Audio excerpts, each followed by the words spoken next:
اعوذ باللہ من الشیطان الرجیم بسم اللہ الرحمن الرحیم۔ لائیو نہج البلاغہ کے زیر عنوان مختلف موضوعات پر گفتگو کی جا رہی ہے، اور اب گناہ کے بارے میں گفتگو ہوگی کہ گناہ کسے کہتے ہیں۔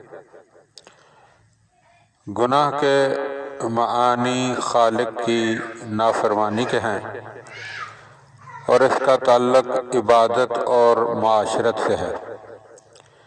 بعض گناہ بلا واسطہ اور بعض گناہ بالواسطہ ہوتے ہیں۔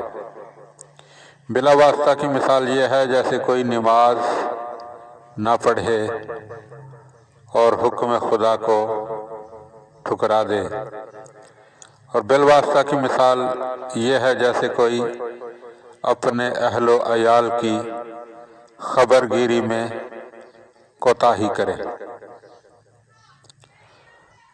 گناہوں کو معصومین نے دو قسموں میں تقسیم کیا ہے۔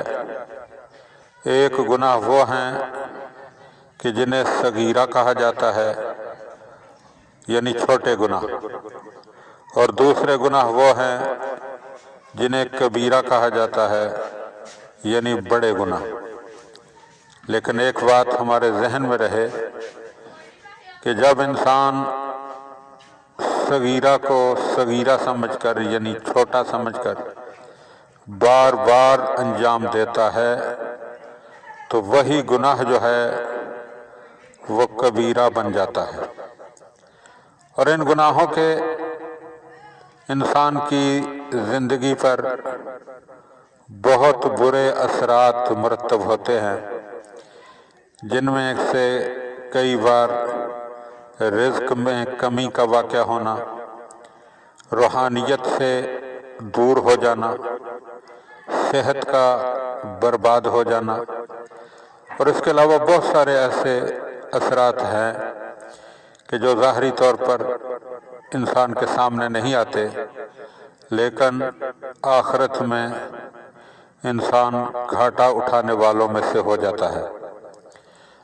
اگر گناہان کبیرہ کو شمار کیا جائے تو قرآنی آیات اور روایات کی روشنی میں ان کی تعداد 90 سے زیادہ ہے۔